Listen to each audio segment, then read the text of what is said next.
رزق کی برکت کا وظیفہ امام قرطبی نے لکھا ہے، حضرت انس بن مالک رضی اللہ تعالیٰ عنہ کہتے ہیں ایک شخص حضور کی بارگاہ میں آیا کہ یا رسول اللہ صلی اللہ علیہ وسلم غربت بڑی ہے، بڑا دکھی ہوں، بڑا پریشان ہوں۔ تو حضور نے وظیفہ بتایا، فرمایا جب بھی گھر جاؤ نا گھر والوں کو سلام کہنی ہے، السلام علیکم، یعنی کب کہنی ہے؟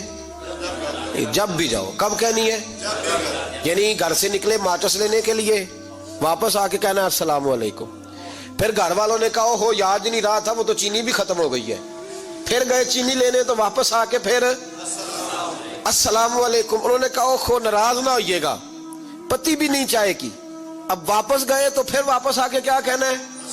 تو نبی پاک صلی اللہ علیہ وسلم نے فرمایا جب بھی گھر جا السلام علیکم کہے اور 3 دفعہ سورۃ اخلاص پڑھ دے، اور سورت بھی وہ بتائی جو سب کو آتی ہے، قل هو اللہ احد اللہ الصمد لم یلد ولم یولد ولم یکن لہ کفوا احد، 3 دفعہ یہ پڑھ دے۔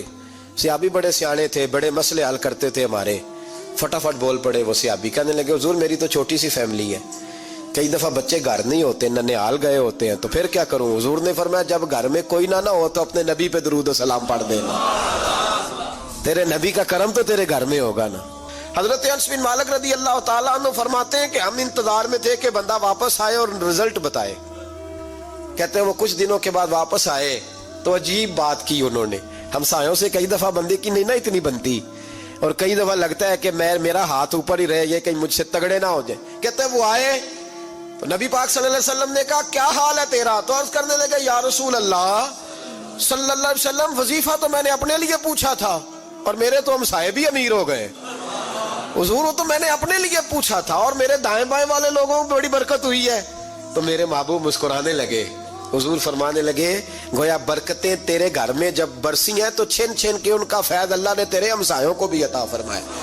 مشکل تو نہیں وظیفہ، کیا کرنا ہے؟ نہیں تو نہیں آکھنا مشکل لگتا مینوں، تسی کر دینا سلام لو، تسی کہنا بندے اسی ہیں تے سلام اسی لویے، تسی لو جاؤ کے دوبارہ گھر جا کے کیا کرنا ہے؟ چلے کچھ نہ کچھ 55% بولے ہی ہیں ماشاءاللہ، کیا کریں گے؟ السلام علیکم، اور پھر کیا پڑھنا ہے؟ سبحان اللہ، 3 دفعہ سورۃ اخلاص پڑھ دیں، فرمایا اللہ برکت پیدا کر دے گا۔